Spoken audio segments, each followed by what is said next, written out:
Assalamualaikum warahmatullahi wabarakatuh. Perkenalkan, nama saya Zahran Riyad Permana dengan NIM S14012110099. Di sini saya dan kelompok saya akan berdiskusi mengenai sumber daya hayati dan lingkungan. Yang pertama itu mengenai sumber daya alam. Sumber daya alam ini adalah segala sesuatu yang berasal dari alam yang dapat digunakan untuk memenuhi kebutuhan hidup manusia.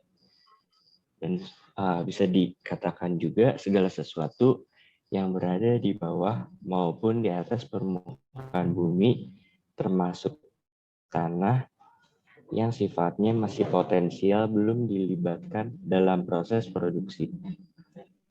Sumber daya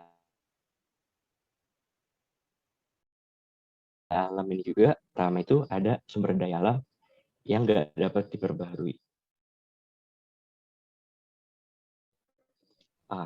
SDA ini itu tersedia dalam jumlah, mutu, tempat, dan waktu tertentu. Contohnya dari SDA yang tidak dapat dan batu bara. Yang kedua itu ada SDA yang dapat diperbaharui. SDA ini adalah yang selalu berubah jumlahnya. Contohnya itu adalah flora dan fauna. Yang ketiga itu ada SDA yang tak akan habis. Contoh dari SDA yang tak akan habis ini adalah energi sinar matahari dan udara.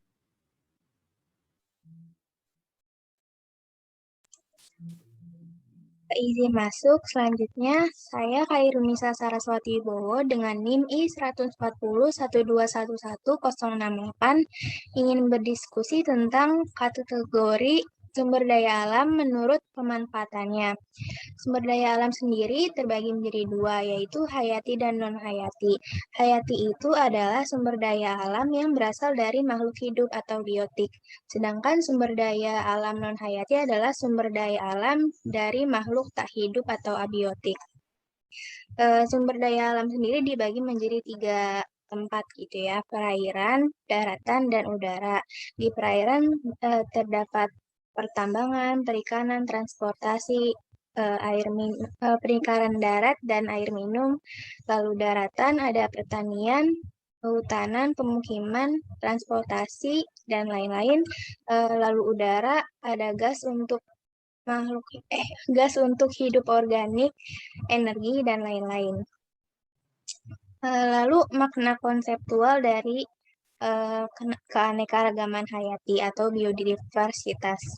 Keanekaragaman hayati adalah keanekaragaman makhluk hidup berupa flora, fauna, dan mikroorganisme yang ditunjukkan oleh berbagai macam variasi bentuk, penampilan, jumlah, dan sifat yang terlihat pada berbagai tingkat persekutuan hidup, baik tingkatan energi, spesies, dan ekosistem.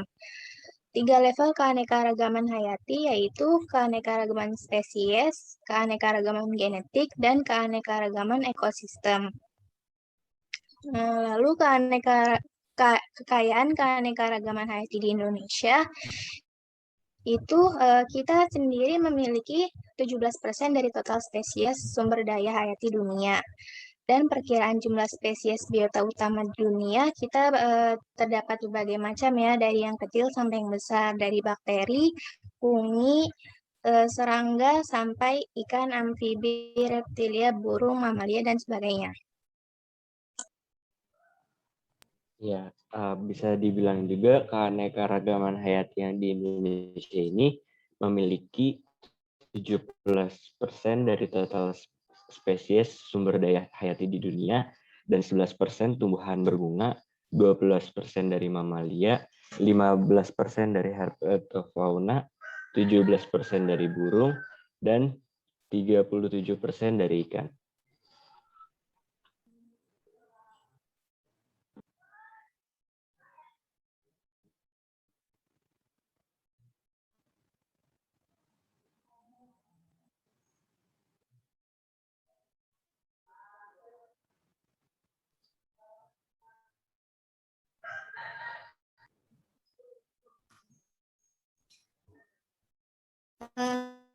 Selanjutnya, potensi dan pemanfaatan keanekaragaman hayati ini tidak hanya terpusat pada tentu saja lingkungan, tapi juga terpusat pada pangan, energi, farmasi, material, dan bahkan jasa lingkungan.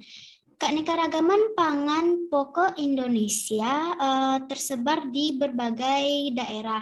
Tidak hanya di Indonesia saja, namun keanekaragaman hayati di Indonesia juga diekspor ke berbagai negara lainnya.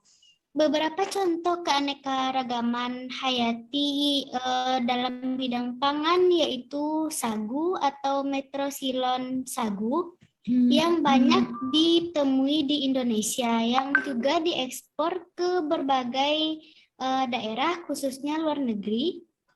Kemudian di Indonesia juga terdapat keanekaragaman pangan, buah, dan sayur. Juga terdapat biodiversitas sumber protein hewani. Juga terdapat energi biomasa. Kemudian juga terdapat bahan baku bioenergi dan pemanfaatan biomasa dari kelapa sawit hemat sekitar 13,23 triliun.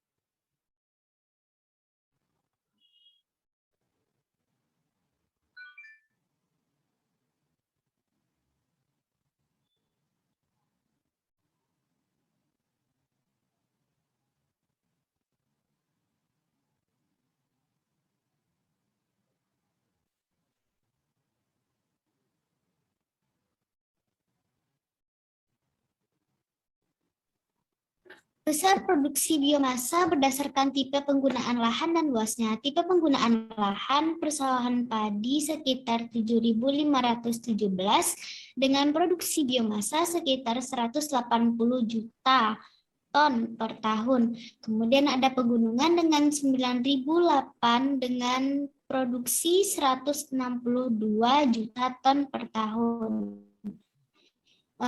Kemudian dengan total semuanya yaitu sekitar 163.808 dengan jumlah produksi 3.899 juta ton per tahun.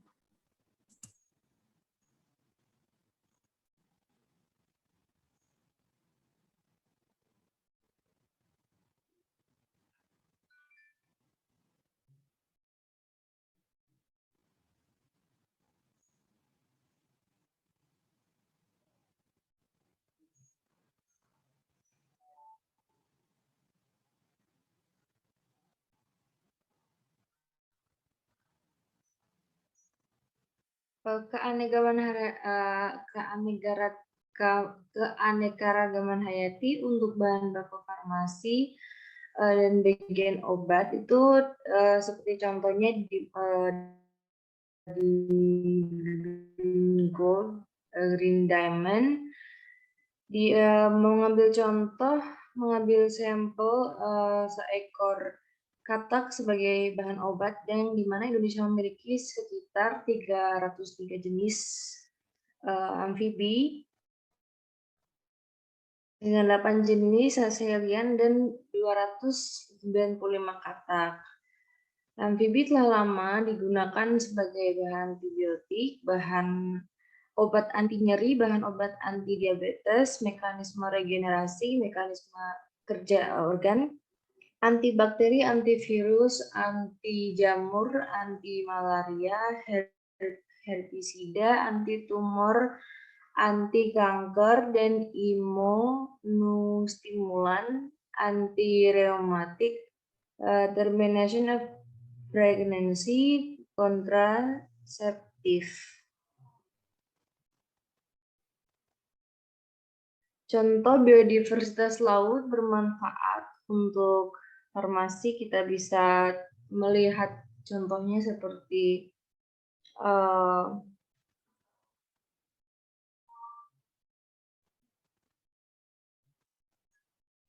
Eusoma spinosum, Glaciaria verrucosa, dan masih banyak lagi yang bisa kita manfaatkan sebagai agar-agar, yaitu rumput laut dan karaginan dan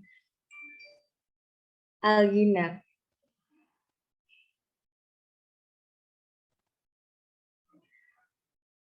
Dan contoh keanekaragaman biodiversitas laut lainnya adalah sponge ya, karena sponge sendiri memiliki fungsi sebagai membersih ketika sedang membersihkan alat-alat rumah tangga dan alat-alat yang lainnya ya.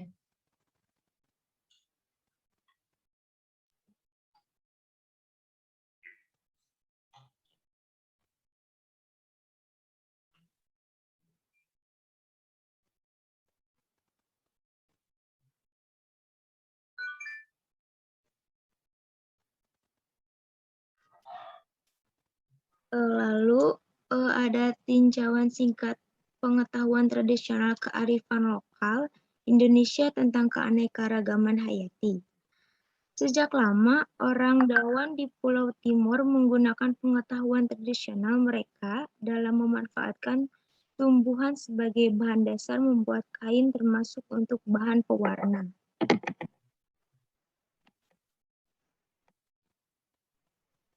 Kearifan lokal masyarakat tradisional adat itu udah ada sejak dahulu. Lalu mengapa perlu pelestarian konservasi kehati untuk keberlanjutan kehidupan di bumi? Yang pertama ada argumen Sosekbud, yaitu sosial ekonomi dan budaya. Sebagai komoditas Sosekbud yang diperlukan untuk memenuhi kebutuhan hidup umat manusia secara keberlanjutan. Yang kedua ada argumen ekologis. Sebagai bagian dari sistem penunjang kehidupan yang perlu dijaga untuk menjamin kepastian dukungan keberlanjutan hidup dan mutu kehidupan. Dan yang ketiga ada argumen etik dan moral sebagai ciptaan Tuhan yang wajib dijaga ekstensinya oleh manusia sebagai pemimpin makhluk hidup beradab dan budaya. Adanya hak hidup dari semua makhluk hidup di atas permukaan bumi. Jadi seperti itu. Nah, jadi itulah ya mengapa perlu kita pelestarian konservasi untuk keberlanjutan kehidupan di bumi. Nah, alasannya itu dari argumen Sosekbud, argumen ekologis, dan argumen etik moral. Nah, di sini mau nambahin juga dari contoh manifestasi keanekaragaman hayati. Nah, itu untuk penetapan dan pengelolaan kawasan konservasi. Itu aja sih yang mau ditambahin.